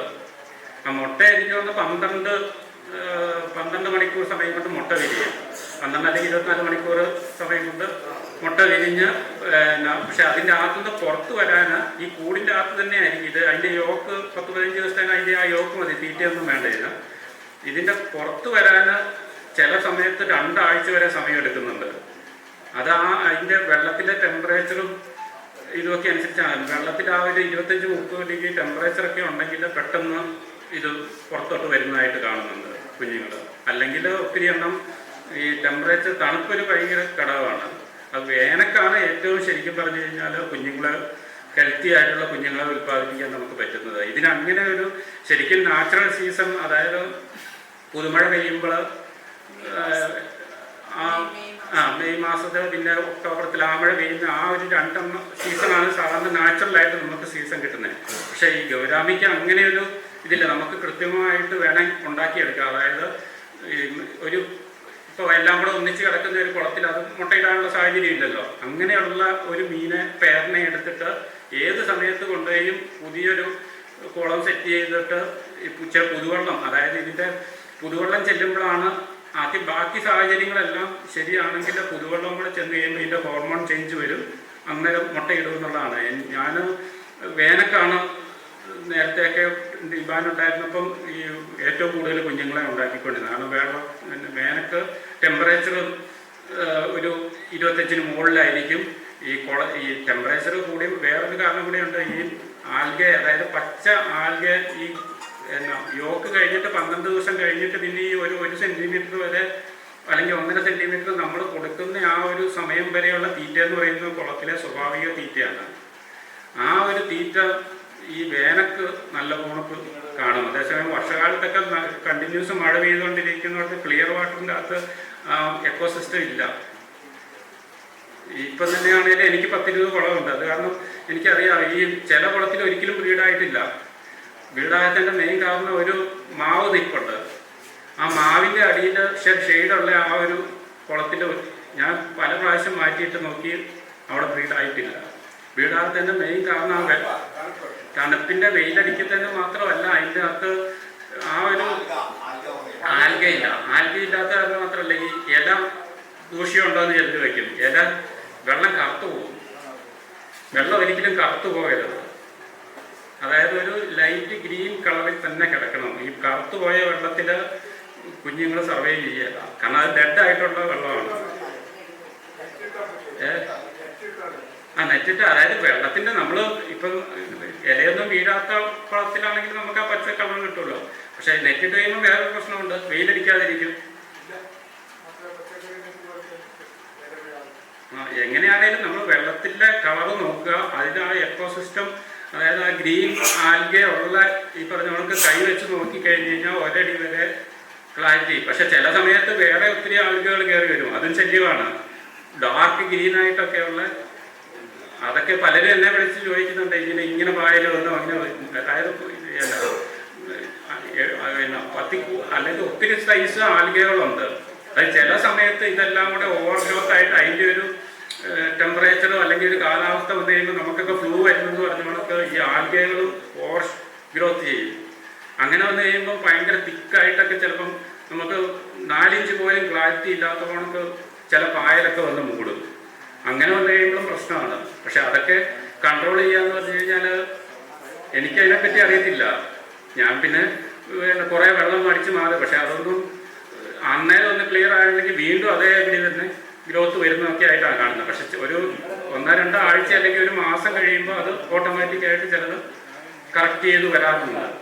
പക്ഷെ അങ്ങനെയുള്ള കുളത്തിലും ബ്രീഡ് ചെയ്യാൻ ബുദ്ധിമുട്ട് വരുന്നുണ്ട്. അതാണ് അങ്ങനെയുള്ളിടത്തൊക്കെയാണ് നമുക്ക് സാങ്കേതികമായിട്ടുള്ള ഒത്തിരി അറിവും കാര്യങ്ങളുമൊക്കെ വേണ്ടിയത്. അതായത് ഇത് ഏത് ആൾക്കെ കൺട്രോൾ ചെയ്യാനൊക്കെ എന്തോ ഈ കോപ്പർ സൾഫേറ്റ് എന്തോ ഒരു സൊല്യൂഷനൊക്കെ ഞാൻ എവിടെയോ കണ്ടായിരുന്നു. പക്ഷെ അതൊക്കെ എങ്ങനെയോ യൂസ് ചെയ്യേണ്ടതെന്നോ അതിനെപ്പറ്റിയൊന്നും കൂടുതൽ സ്റ്റഡിയൊന്നും നടത്തിയിട്ടില്ല. അത് ഏത് കൃഷിക്കാണേലും എന്നാ അതിൻ്റെ നേഴ്സറി അല്ലെങ്കിൽ ആ ബ്രീഡിങ് അത് തന്നെയായിരിക്കും ഏറ്റവും ലാഭകരം. കാരണം ഈ ഒന്നാമതെ ഗൗരാമിയുടെ മാർക്കറ്റ് എനിക്ക് തോന്നുന്നു ഈ ഉൾപ്രദേശത്തൊന്നും ഒരിക്കലും ബുദ്ധിമുട്ടാണ്. ഇപ്പം എന്നെ സംബന്ധിച്ചാൽ ഞാൻ ഈ 10-25 വർഷമായിട്ട് ഇതിൻ്റെ അകത്തുള്ളത് കൊണ്ടാണ് ഈ മാർക്കറ്റിന് വലിയൊരു പ്രശ്നം. കാരണം അതുകൊണ്ടൊക്കെ കോണ്ടാക്ട് എനിക്കുണ്ട്. പിന്നെ ഈ പറഞ്ഞ കണക്ക് എൻ്റെ ഫാം ഇച്ചിരി ഒരു നല്ല രീതിയിലാണ് ഞാൻ അറേഞ്ച് ചെയ്ത് വെച്ചേക്കുന്നത്. അപ്പോൾ കാണാനും ഒത്തിരി പേര് വിസിറ്റ് ചെയ്യാൻ വരുന്നുണ്ട്. അപ്പം വിസിറ്റ് ചെയ്യാൻ വരുന്ന വാക്കിൻ പോണൊക്കെ ഒത്തിരി പേര് വരുന്നത് ഗൗരാമി ടേസ്റ്റ് ചെയ്തിട്ടില്ല. അങ്ങനെ എനിക്ക് വലിയ ബുദ്ധിമുട്ടില്ലാതെ പോകുന്നുണ്ട്. പക്ഷെ അല്ലാതെ എൻ്റെ ഫ്രണ്ട്സ് ബാക്കിയുള്ളവർ, കാരണം അവരെ സംബന്ധിച്ച് ഇപ്പം എന്നെ സംബന്ധിച്ച് കുറേ യൂട്യൂബ് വീഡിയോസും അങ്ങനെയെല്ലാം ഒത്തിരി എൻക്വയറി എനിക്ക് വരുന്നുണ്ട്. പക്ഷെ അത് ആദ്യമായിട്ട് ഇറങ്ങുന്നവരെ സംബന്ധിച്ച് വളരെ ബുദ്ധിമുട്ടായിരിക്കും. ഇപ്പം ഞാൻ അവരുടെയൊക്കെ കുഞ്ഞുങ്ങളെ കുറേ എടുത്ത് ഞാനാണ് വിൽക്കാൻ സഹായിക്കുന്നത്. എന്തോ 300 ഗ്രാം തൂക്കം വരാനായിട്ട് ഏതാണ്ട് 1 വർഷം അടുത്ത് സമയമെടുക്കാം. അതും പക്ഷെ വേറെ ഉണ്ട്. വലിയ നിങ്ങൾ ഇറച്ചിക്ക് വേണ്ടിയിട്ടൊക്കെ വളർത്തുന്നുണ്ടെങ്കിൽ വലിയ പോണ്ട്, അതായത് ഒരു 10 സെൻറ്റ് അല്ലെങ്കിൽ വാട്ടർ ബോഡിയുടെ അളവ് എന്തേരം കൂടുന്ന അതനുസരിച്ച് ഗൗരാമിക്ക് വളരെ കൂടുന്നതായിട്ടാണ്. ഇപ്പം ഞാനിപ്പോൾ ഒരു കണക്ക് പറഞ്ഞു, അതായത് ഒരു M³ അല്ലെങ്കിൽ 1000 ലിറ്ററിൽ 4 മീനെന്നുള്ളത്. ആ 4 മീനെന്നുള്ള രീതിയിൽ വന്നാൽ ഒരു M³ 1000 ലിറ്ററിൻ്റെ ഒരു ടാങ്ക് എടുത്ത് വെച്ചിട്ട് അതിൻ്റെ അകത്ത് വളർത്തിയേക്കാന്ന് വെച്ച് കഴിഞ്ഞാൽ ഈ ഗ്രോത്ത് കിട്ടുകയില്ല. നമ്മൾ വാട്ടർ ബോഡി എന്തേരം വലുതാകുന്നോ അതനുസരിച്ച് അത് കുഴപ്പമില്ല. പക്ഷേ ഈ എൻ്റെ ഒരു നിരീക്ഷണത്തിൽ കണ്ടേക്കുന്നത് വലിയ ഇപ്പം ഏക്കർ കണക്കിനുള്ളതാണെങ്കിൽ അതനുസരിച്ച് വളർച്ച കൂടുതലുണ്ട്.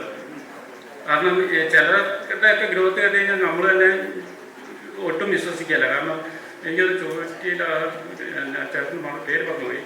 2 വർഷം കൊണ്ട് പിങ്ക് 4 കിലോ ആയി. 4 കിലോ.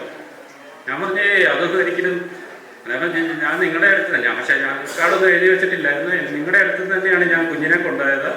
2 വർഷം കൊണ്ട് 4 കിലോ പിങ്ക് ആയിട്ടുണ്ടെന്ന് പറഞ്ഞു. പക്ഷെ അതന്നേരം പിന്നെ അന്വേഷിച്ച് വെച്ചപ്പോഴാണ് എൻ്റെ 50x50 ആ കൂടെ 100 താഴെ മീനോ ഉള്ളൂ. അതും കറക്റ്റ് സിസ്റ്റമാറ്റിക്കായിട്ട് ചേമ്പലയും ഒരു നേരം കുറച്ച് കണക്ക് പ്രോട്ടീൻ ഈ തവിടും അങ്ങനെയുള്ള ഒരു രീതിയിൽ വളർത്തിട്ടാണ് ആ ഒരു സൈസ് കിട്ടിയേക്കുന്നത്. അല്ല, ഇത് വേറെ ആയിട്ട് നമുക്ക് ഇതിൻ്റെ അകത്ത് ഓൾട്ടർനേറ്റീവ് ആയിട്ടുള്ള ഒത്തിരി ഉണ്ട്. പിന്നെ ഈ പറഞ്ഞ കണക്ക് അതിൻ്റെ അകത്ത് ചിലപ്പം വല്ല മിസ്റ്റേക്കും വരുന്നത്. ഈ പറഞ്ഞ കണക്ക് മൾബറി കൊടുക്കരുത്, അങ്ങനെ കണ്ടിന്യൂസ് കൊടുക്കരുത് ഇപ്പോഴാണ് ഞാൻ അറിയുന്നത്. പക്ഷെ അങ്ങനെ ഞാൻ കണ്ടിന്യൂസ് കൊടുക്കുന്നു ഇല്ലായിരുന്നു. കാരണം അതിനുള്ള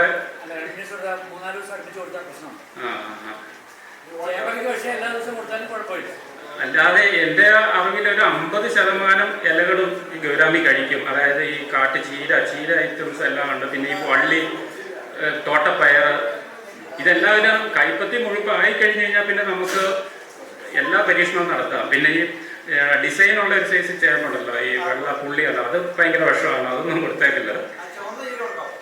ചുവന്ന ചീരയൊക്കെ കൊടുക്കാം. ചുവന്ന ചീര, പിന്നെ ഈ റബ്ബർ തോട്ടങ്ങളിൽ കാണുന്ന ഒരു സൈസ് ചീരയൊക്കെ ഉണ്ട്. അതെല്ലാം കഴിക്കുന്നതാണ്. ഈ അതുമായിട്ട് CO3 കൂമ്പ് വരെ അരിഞ്ഞ് കൊടുക്കുന്നുണ്ട് ചിലർ. ചീര ഐറ്റം എല്ലാം മുരിങ്ങ ഇല ഭയങ്കര ഇഷ്ടമാണ്. ചേന, അങ്ങനത്തെ കാച്ചില, അങ്ങനെയുള്ള ഇലകളെല്ലാം തന്നെ തിന്നും. പിന്നെ ഈ ചിലർ കമ്മ്യൂണിസ്റ്റ് വെള്ള ഈയിടെ ഞാൻ കേട്ടതാണ്. കമ്മ്യൂണിസ്റ്റ് വെള്ള തിന്നുമെന്നാണ് പറഞ്ഞത്. പിന്നെ ഇതും കുഞ്ഞുങ്ങളെയൊക്കെ വളർത്താൻ ഏറ്റവും നല്ലത് ഈ കൊതുകിനെ ഉണ്ടാക്കി കൊടുക്കുകയാണ്. കൊതുകിൻ്റെ കൂത്താടി ഉണ്ടാക്കി കൊടുക്കുകയാണ്. നമ്മൾ എന്തെങ്കിലും ഒരു ചാണകം കലക്കി കഴിഞ്ഞ് കഴിഞ്ഞാൽ കൂത്താടി ഉണ്ടാക്കുന്ന അതിനെ കൊടുക്കുകയാണെങ്കിൽ നമുക്ക് ഭയങ്കര ഓടിച്ചിട്ട് പിടിച്ച് സ്മാർട്ടായിട്ട് ഓടിച്ച് എല്ലാത്തിനെയും പിടിച്ച് നിന്ന് ഒരു അത് കൂത്താടിയെ കൺട്രോൾ ചെയ്യാൻ വേണ്ടി മറ്റേ ആരോഗ്യ വകുപ്പിൻ്റെ എനിക്ക് തോന്നുന്നത് ഗപ്പിയിൽ ഇത് ഗൗരാമിയാണ് ഇടാൻ പറയുന്നത്. ഗപ്പി കണക്ക് തന്നെ ഗൗരാമിയും ഇതിനെ കൂത്താടി കൺട്രോൾ ചെയ്യുന്നതാണ്. ഫുള്ള് തീർക്കും. അത് മാത്രമല്ല, ഇത് നമുക്ക് ഇതിനെ ലാഭകരമാക്കാൻ നമ്മൾ ഇപ്പം ഡയറി ഫാമൊക്കെ നടത്തിയാൽ പുൽകൃഷി നല്ലവണ്ണം വേണം. അതായത് ഇൻപുട്ട് കോസ്റ്റ് മാക്സിമം കുറയ്ക്കുക എന്നുള്ളതാണ്. ഈ ഗൗരാമിയാണ് അതിന് ഏറ്റവും പറ്റിയ. അതായത് നമുക്ക് ഈ പറഞ്ഞ കണക്ക് ബാക്കിയുള്ളത് നോക്കുമ്പോൾ കറണ്ട് ചാർജ്, എയറേഷൻ കൊടുക്കാനും ഒക്കെ ഇതൊന്നും വേണ്ട. അതുകൊണ്ട് തന്നെ എന്നാ ഈ BSF ബ്ലാക്ക് സോൾജിയർ ഫ്രൈസ് അതൊക്കെ ഉണ്ടാക്കുകയാണെങ്കിൽ ഹൈ പ്രോട്ടീനാണ്, സീറോ കോസ്റ്റ് ഉണ്ടാക്കുക. എന്ന് പറഞ്ഞാൽ അസോള നമുക്ക് ആ കുളത്തിൽ തന്നെ ഉണ്ടാക്കി ശരിക്കും പറഞ്ഞു കഴിഞ്ഞാൽ ജോബി അങ്ങനെ ചെയ്യുന്നുണ്ടെന്ന് എനിക്ക് തോന്നുന്നത്. സീറോ കോസ്റ്റിൽ ഉണ്ടാക്കി, അതായത് ഒരു ഫ്രെയിം നമ്മൾ PVC-യുടെ ഒരു ഫ്രെയിം ഉണ്ടാക്കി അടിയിൽ വലയും കൂടെ കൊടുത്ത് ഈ കുളത്തിൽ തന്നെ ഇടുക അസോള. വേറെ അല്ലെങ്കിൽ അസോള കൃഷി ചെയ്തോ ഉണ്ടാക്കണമെങ്കിൽ ബെഡ് ഉണ്ടാക്കണം, പിന്നെ ഒരു 3-4 ഹാർവെസ്റ്റ് ചെയ്യുമ്പോൾ വളം കൊടുക്കണം. അത് ബുദ്ധിമുട്ടുള്ളവർക്ക് ഇങ്ങനെ ചെയ്താൽ മതി. പക്ഷേ ബെഡ് ഉണ്ടാക്കി ചെയ്യുന്ന അത്രയും വലിയൊരു ഈൽഡ് വരികയെന്നേ ഉള്ളൂ. അതായത് ഇതിൻ്റെ ഫ്ലവർ ആ ഒരു സൈസ്, ലീഫിന് അത്രയും സൈസ് കാണുകയില്ല, ചെറുതായിരിക്കും. പക്ഷേ എന്നാലും ഫുൾ ബെഡ് നിറച്ച ആ ഇതുണ്ടാകും. അതായത് PVC പ്ലോട്ട് ഉണ്ടാക്കുമല്ലോ, ഒരു 2 ഇഞ്ചിൻ്റെ അല്ലെങ്കിൽ 1.5 ഇഞ്ചിൻ്റെ ഒരു PVC എടുത്ത് ഒരു ഫ്രെയിം ഉണ്ടാക്കുക. അടിയിൽ നമ്മൾ നെറ്റ് കൊടുക്കണം, അല്ലെങ്കിൽ ഇവന്മാർ വന്ന് തിന്ന് തീർക്കും. അപ്പോൾ അടിയിൽ നെറ്റ് കൊടുക്കുന്ന ഒരു സെൻറ്റിമീറ്റർ എങ്കിലും ഉള്ള വെള്ളം കയറി ഇറങ്ങണം. ഞാൻ ആദ്യം പരീക്ഷിച്ച് വേറെ ഇച്ചിരി നൈസായിട്ടുള്ള നെറ്റായിരുന്നു. അത് ഇച്ചിരി കഴിയുമ്പോൾ പായൽ പിടിച്ചിട്ട് വെള്ളം പാസ് ചെയ്യാതെ വന്നിട്ട് ഇതെല്ലാം അഴുകിപ്പോകും. വെള്ളം കയറി ഇറക്കുന്ന രീതിയിൽ എന്നാൽ മീൻ തിന്നാത്ത രീതിയിലുള്ള ഒരു നെറ്റ് അടിയിൽ വയറ്റയ്യെങ്ങാനും കൊടുത്ത് കെട്ടിയിട്ട് ഇതിൻ്റെ അകത്തോട്ട് അസോള ഇട്ടാച്ചാൽ മതി. നമുക്കൊരു രണ്ടാം ദിവസം ഇതിൻ്റെ പകുതി ഒന്ന് മുക്കി പുറത്തോട്ട് വിടുക. 2-ാം ദിവസം വീണ്ടും ഇത് ഫുള്ളാകും. അത് നമ്മൾ തീറ്റ കൂടുതൽ കൊടുക്കുന്തോറും അമോണിയയുടെ അംശം വെള്ളത്തിൽ കൂടുന്തോറും ഈ അസോളയുടെ ഗ്രോത്ത് കൂടും, അമോണിയയും കൺട്രോളാകും, ഈ പ്രോട്ടീൻ തീറ്റ മീനിന് കിട്ടുകയും ചെയ്യും. അത് ചേമ്പലേക്ക് ഇട്ട് കൊടുക്കുമ്പോൾ ഈ ഇതിൻ്റെ ആ ഒരു വെള്ളത്തിൻ്റെ ആ ഒരു അമോണിയയും ബാക്കി ഇതെല്ലാം കൂടെ സെഡിമെൻസ് എല്ലാം കൂടി കഴിയുമ്പോൾ ഈ ഇതിൻ്റെ അസോളയുടെ സൈസ് നല്ല കണക്ക് വരും. അതേസമയം ക്ലിയർ വെള്ളമാണെങ്കിൽ തീരെ ചെറുതായിരിക്കും. വെള്ളത്തിൻ്റെ ഇതനുസരിച്ച് അസോള നമുക്ക് സീറോ കോസ്റ്റിലെങ്കിലും ഉണ്ടാക്കാൻ പറ്റും. ആളുണ്ടായിരുന്നു ഗോതമ്പ്, അതായത് ഗോതമ്പ് തലേദിവസം കുതിർത്തിട്ട് ഈ റോ ഗോതമ്പ് ഗൗരാമിക്ക് കൊടുക്കുക. പിന്നെ ഒത്തിരി നമ്മൾ ശീലിക്കുന്നവർക്കാണ് ശീലിപ്പിക്കുന്നവർക്കാണ് നമ്മൾ കൊടുക്കാതിരുന്ന ഒരു ഭക്ഷണം. ഇന്നിപ്പം പെല്ലറ്റൊന്നും കൊടുക്കാതിരിക്കുന്ന ഒരു മീനും ഉണ്ടെങ്കിൽ പെല്ലറ്റ് കഴിഞ്ഞാൽ അത് തിന്നിയല്ല. നമ്മളെല്ലാം ഒന്ന് ശീലിപ്പിച്ചെടുക്കണം. നമ്മൾ ഒരു തീറ്റയെന്ന് വേറൊരു തീറ്റയിലോട്ട് മാറുന്നുണ്ടെങ്കിൽ ഇപ്പം നമ്മൾ ചേമ്പല തന്നെ കൊണ്ടുകൊണ്ടിരിക്കുന്നതാണെങ്കിൽ ചേമ്പല കംപ്ലീറ്റ് കട്ട് ചെയ്യുക. 2 ദിവസം പട്ടിണി കിടന്ന് കഴിഞ്ഞ് കഴിയുമ്പോൾ പയ്യെ മറ്റേ തീറ്റ എടുത്ത് അങ്ങനെ ഒന്ന് ശീലിപ്പിച്ചൊരു ഇച്ചിരി താമസം എടുക്കും. വേറെ ചില മീൻ പിന്നെ ഗൗരാമി പൊതുവെ കണ്ടേക്കുന്ന സൈസാകുന്നതോറും അത് ഈ പെല്ലറ്റ് ഫീഡ് കഴിക്കാൻ വലിയൊരു താല്പര്യമില്ല. കൂടുതൽ വെജിറ്റേറ്റീവ് ആണ് അതിന് കൂടുതൽ ഇഷ്ടം.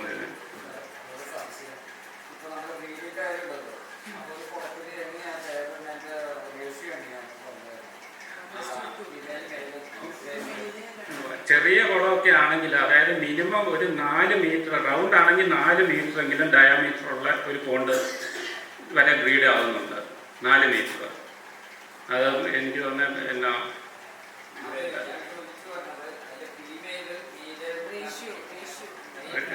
ഈ 4 മീറ്ററിൻ്റെ അകത്ത് ഒറ്റ പേരേ ഇടാവുള്ളൂ. അതായത് ഒരു മെയിലും ഒരു ഫീമെയിലും.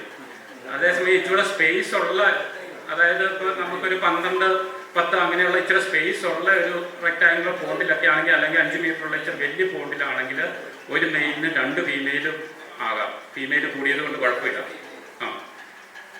അല്ലെങ്കിൽ ഞാനൊക്കെ ചെയ്യുന്നത് ഇപ്പം ഈ 20-16 എന്നൊക്കെ ഉള്ള പോണ്ടിൽ 2 മെയിലും ഇടും, 3 ഫീമെയിലും ഇടും. ഈ മച്യൂർ ആയിട്ടുള്ള, അതായത് 2.5 ഫീമെയിലൊക്കെ ആകുമ്പോൾ 20-16, 20-18 അങ്ങനെ ഒരു, അതായത് ഇതിനൊരു കൂടുണ്ടാക്കിയാണ് ഇത് മുട്ടയിടുന്നത്. അപ്പോൾ ഒരു കൂട് ഒരിടത്തുണ്ടെങ്കിൽ ഒരു 10 അടി ഒരു റേഡിയസിൽ ഒരു അത്ര ഏരിയ അവൻ്റെ കസ്റ്റഡിയിലാണ്, ടെറിട്ടറി മാർക്ക് ചെയ്തത്. ആ ടെറിട്ടറിയിലോട്ട് ഒരു മീനും വരാതെ ഇത് ഓടിച്ചുകൊണ്ടിരിക്കുക. അപ്പോൾ അത്രയും സ്പേസ് ഉണ്ടെങ്കിൽ ഒരു കോർണറിൽ ഒരു കൂടുണ്ടെങ്കിൽ ഈ ഡയഗണലായിട്ടുള്ള അല്ലെങ്കിൽ അങ്ങേ സൈഡിൽ അത് അടുത്ത പൂവന് അവിടെ കൂട് വെച്ചോളും. അപ്പം ഇപ്പം എൻ്റെ വലിയ 10 സെൻറ്റൊക്കെ ഉള്ള വലിയ കുളത്തിൽ 8 മെയിലും 12 ഫീമെയിലുമാണ്, 20 മീനെയാണ് ഞാൻ ഇട്ടേക്കുന്നത്. അപ്പോൾ അത്രയും സ്പേസ് ഉണ്ട്. അതായത് അതിന് ഗാർഡ് ചെയ്ത് നിൽക്കാൻ ഒരു 10 അടി ഉള്ള ഒരു സ്പേസ് നമ്മൾ ഇവിടെ കൊടുക്കണം. 2 മെയിലും ഇടാം. പിന്നെ ഇതെല്ലാം ഒന്നും ഒരു സ്റ്റാൻഡേർഡ് രീതി പറയാൻ പറ്റിയല്ല. ചില പൂവന്മാർ ഭയങ്കര അഗ്രസീവ് ആയിരിക്കും, അവനെ എവിടെ കൊണ്ടുപോയിട്ട് കഴിഞ്ഞാലും ഭയങ്കര ഫൈറ്റ് ചെയ്യുന്നതാണ്. പിന്നെ ഇതിൻ്റെ അകത്ത് തന്നെ പല ഇത് കാണുന്നുണ്ട്. അതായത് മുട്ടയിട്ട് കഴിഞ്ഞ് പറഞ്ഞാൽ ഫീമെയിലെ ഭയങ്കരമായിട്ട് അറ്റാക്ക് ചെയ്യുന്ന മെയിലിനെ കണ്ടിട്ടുണ്ട്.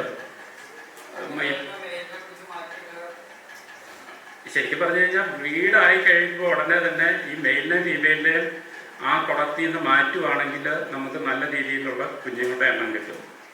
ഈ പല പേരൻറ്റും ഇപ്പം കുഞ്ഞുങ്ങളെ തിന്നുന്ന സ്വഭാവമുള്ളതുണ്ട്. എനിക്ക് ഈയിടെ ഒരു കുളം പിങ്ക് ആയിരക്കണക്കിന് കുഞ്ഞുങ്ങളുണ്ടായിരുന്നു, തീരെ ചെറുത് കാണാമായിരുന്നു. പക്ഷേ ഒരാഴ്ച കഴിഞ്ഞ് നോക്കിക്കഴിഞ്ഞപ്പം അത് പുതിയതായിട്ടൊരു സ്വഭാവം അവർക്ക് കയറി വന്നാണെന്ന് അറിയത്തില്ല, ഒന്നും കാണാനില്ല. എന്നും വൈകിട്ട് നോക്കുമ്പം ഈ മെയിലും ഫീമെയിലും ജോഡി തിരിഞ്ഞ് ഈ കുളത്തിൻ്റെ സൈഡിൽ കൂടെ നിന്ന് മുഴുവൻ അടിക്കുകയാണ്. കാരണം എൻ്റെ പുല്ലിങ്ങനെ ഇറങ്ങി കിടക്കുന്നതാണ്, പുല്ലിൻ്റെ ഇടയിലെല്ലാം ഉണ്ട്. പക്ഷേ ഇത് ടച്ചിലിരുന്ന് അത് മുഴുവൻ ക്ലീൻ ആക്കിയെന്ന് എനിക്ക് തോന്നുന്നത്. എന്തുവാ മെയിലിനും ഫീമെയിലിനും മാറ്റുന്നത് നല്ലതായിരിക്കും. പക്ഷെ ഞാനൊന്നും അങ്ങനെ ചെയ്യാറില്ല കേട്ടോ. പക്ഷേ എനിക്കും ഇങ്ങനെ ചില സമയത്ത് കുഞ്ഞുങ്ങളൊന്നും കിട്ടാതെ ഇങ്ങനത്തെ അനുഭവം ഉണ്ടായിട്ടുണ്ട്. ഈ പേരൻ്റ് തിന്നുമെന്നുള്ളത് ഉറപ്പായിട്ടും ഞാൻ കണ്ടിട്ടുണ്ട്. കാരണം ഈ ചേമ്പല, ഈ തീരെ ചെറിയ മീനുകൾ എന്തെങ്കിലും ഇലയുടെ മുകളിൽ അല്ലെങ്കിൽ നമ്മൾ ചേമ്പലയൊക്കെ ഇട്ട് കൊടുത്തു കഴിഞ്ഞാൽ രാത്രിയൊക്കെ ആയി കഴിയുമ്പോൾ ഈ ചേമ്പലയുടെ മുകളിൽ കയറി നിൽക്കും, കാരണം പ്രൊട്ടക്ഷന് വേണ്ടിയിട്ട്. പക്ഷേ ഈ പേരൻ്റ് ചെന്നിട്ട് ഇങ്ങനെ ചെരിഞ്ഞ് നിന്നിട്ട് ഇതിനെ തിന്നുന്നത് കണ്ടിട്ടുണ്ട്. അത് മനു എന്നോട് പറഞ്ഞിട്ടുണ്ട്, ഉറപ്പായിട്ട് ഇങ്ങനെ തിന്നുന്നത് കണ്ടിട്ടുണ്ട്. ഇനിയിപ്പം പ്രോട്ടീൻ്റെ എന്തെങ്കിലും മീനിന് കുറവോ ഡെഫിഷ്യൻസി വന്നുകൊണ്ടാണ് ഇങ്ങനെ ഒരു ഇത് വന്നത്. കാരണം ആ കുളത്തിൽ തന്നെ കഴിഞ്ഞ വർഷമൊക്കെ നല്ല പോണക്ക് എനിക്ക് കുഞ്ഞുങ്ങളെ കിട്ടിയതാണ്. പ്രോട്ടീൻ ലെവൽ കുറഞ്ഞിട്ടാണ് പ്രോട്ടീൻ ലെവൽ കുറയുമ്പോഴാണ്. പിന്നെ പെണ്ണുങ്ങളാണ് തിന്നുന്നതെന്നാണ് പറയുന്നത്. ശരിക്കും പറഞ്ഞാൽ വായിക്കുമ്പോൾ നമ്മൾ മനസ്സിലാക്കുന്ന പെണ്ണിനെ മാറ്റിയിട്ടാണ്.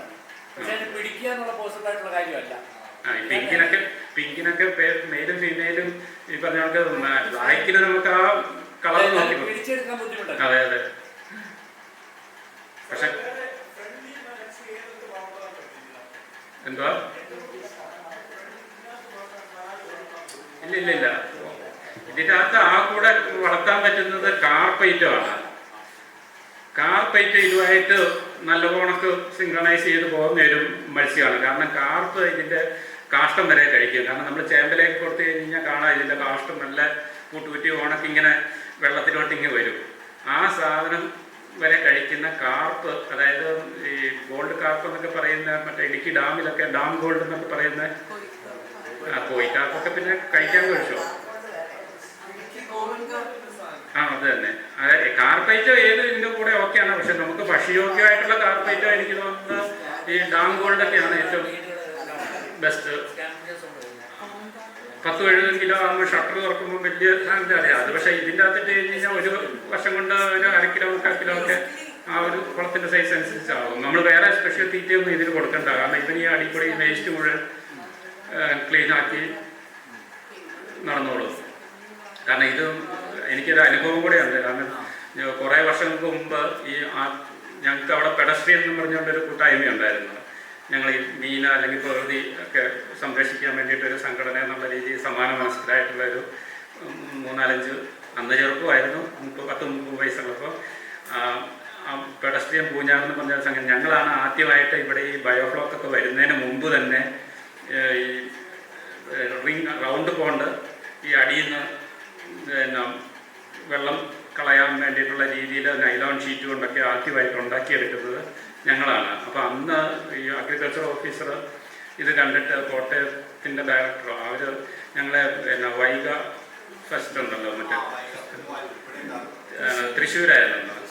അന്ന് ഞങ്ങളെ ഇത് കൊണ്ടുപോയി അവിടെ കോട്ടയത്തിൻ്റെ സ്റ്റാളിൽ എക്സിബിറ്റ് ചെയ്യാമെന്ന് പറഞ്ഞുകൊണ്ട് ഞങ്ങളൊരു 1.5 മീറ്ററുള്ള 2 മീറ്റർ ഡയറുള്ള ഒരു റൗണ്ട് റിങ്ങും കൊണ്ടുപോയി അവിടെ സെറ്റ് ചെയ്ത് അതിൻ്റെ അകത്ത് ഈ വലിയ കാണാൻ നല്ല ഷോ ആണല്ലോ, ക്ലിയർ വെള്ളത്തിൽ ഗൗരാമി 3-4 പിങ്കും ബ്ലാക്കും എല്ലാം കൂടെ മിക്സ് ചെയ്തിട്ടു. അപ്പോൾ അത് ഭയങ്കര അട്രാക്ഷനായിരുന്നു.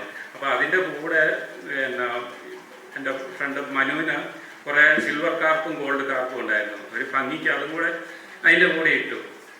അപ്പം വൈകിട്ട് 4-5 ദിവസം ഉണ്ടായിരുന്നു. 4 ദിവസമാണ് എനിക്ക് തോന്നുന്നത്. ആദ്യത്തെ ദിവസം തന്നെ ഇതിന് ഈ ചേമ്പലയെല്ലാം തിന്നിട്ട് ഇതിൻ്റെ കാഷ്ടം അങ്ങ് കുളം സെൻറ്ററിൽ ഇത് റൗണ്ടായത് കാരണം അതിൻ്റെ സെൻറ്ററിൽ മുഴുവൻ അക്യുമുലേറ്റ് ചെയ്ത് കാണാൻ മാത്രം ഇച്ചിരി വേസ്റ്റ് നല്ല ഉണക്കുണ്ടായിരുന്നു.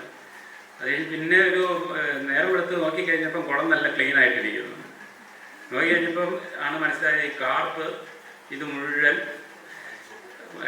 ക്ലീൻ ആക്കിയിട്ടുണ്ട് സാധനം. ആ സിൽവർ കാർപ്പ് ഏത് കാർപ്പിട്ടാലും നല്ലതാണ്. കാരണം അതിന് ഒന്നും പ്രത്യേക തീറ്റയൊന്നും കൊടുക്കണ്ട. ഈ അല്ല കാർപ്പറ്റും സസ്യ പൂക്കല്ലേ, അത് കഴിക്കുമെന്ന് എനിക്ക് തോന്നില്ല. ഉപ്പ് ഫിഷറീസ് ഡിപ്പാർട്ട്മെൻ്റൊക്കെ പറയുന്നത് തിലോപ്പിയായ്ക്കും ഏത് മീനിനും 2 തൊട്ട് 3 PPT വരെ എന്നുള്ളതാണ്. അതായത് 1000 ലിറ്ററിന് 2 കിലോ അല്ലെങ്കിൽ 3 കിലോ, അതായത് പാർട്സ് പെർ 1000 എന്നുള്ളതാണ്. 1000 ഗ്രാമിനും 1000 ലിറ്ററിന് 3 കിലോ അത്രയും ഉപ്പ് ഇതിന് സോഡിയം വളർച്ചയ്ക്കും നല്ലതാണ്. 3 PPT എന്നുള്ളതാണ്. അല്ലെങ്കിൽ 2 തൊട്ട് 3 വരെ. ഗൗരാമിക്കൊക്കെ അതിൽ കൂടുതലാണേലും കുഴപ്പമൊന്നുമില്ല. കാരണം ഞാൻ ഒരു പരീക്ഷണം നടത്തിയായിരുന്നു. അതായത് മറ്റേ DJ ഫാംസിൻ്റെ കാർവാർ അറിയാമോ, യോഗി മഹാരാഷ്ട്ര ആ ബോർഡർ അടുത്തായിട്ടാണ്. അവരുടെ ഒരു ഫാമിലോട്ട് വേണ്ടിയിട്ട്. അപ്പോൾ അത് സീ കോസ്റ്റാണ്. അപ്പോൾ അവിടെ ഉപ്പുള്ളതാണ്. അപ്പോൾ എന്നോട് ചോദിച്ചു ഇതുകൊണ്ട് അവിടെ ഇടാവോ നോക്കാമെന്ന് പറഞ്ഞിട്ട് ഞാൻ ഒരു വീപ്പയ്ക്കകത്ത് 20 PPT വരെ ഉപ്പ് കയറ്റി. ഗൗരാമിക്ക് ഒരു പ്രശ്നമില്ല. പക്ഷെ ഒന്നിച്ചൊരിക്കലും ഒറ്റയടിക്ക് കയറത്തില്ലെന്ന് മാത്രം. ഞാൻ ഒരാഴ്ച കൊണ്ടാണ് ഉപ്പിട്ട് ഈ 22 കടൽ വെള്ളത്തിൻ്റെയൊക്കെ എത്രയാണ് 30-35 33 ഏതാണ്ട് അതിനടുപ്പിച്ച് വന്നാൽ പോലും എനിക്ക് തോന്നുന്നു സീ വാട്ടറിൽ പോലും ഒരാഴ്ച കൊണ്ട് നമ്മൾ പയ്യെ ഇപ്പം നമ്മൾ കൊണ്ടുപോയി ഈ 3 PPT എന്ന് പറഞ്ഞാൽ ഒറ്റ നേരം കൊണ്ട് ഒന്നിച്ചൊന്നും കയറ്റില്ല. ശരിക്കും ഒരു PPT കഴിഞ്ഞിട്ട് അടുത്ത ദിവസം 1 കിലോയും കൂടെ ഇട്ട് അങ്ങനെ ഒരു 2 PPT മതി നമുക്കൊക്കെ ഇവിടെ.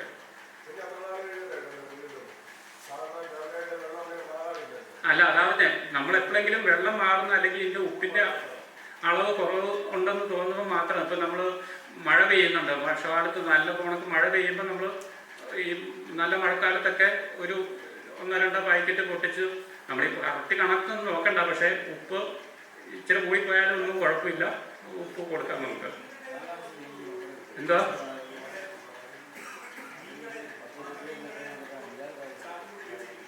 ആ ഉപ്പ് കുഴപ്പമില്ല. അതായത് അയഡിൻ ഉപ്പ് കൊടുക്കാതിരിക്കാനല്ലേ.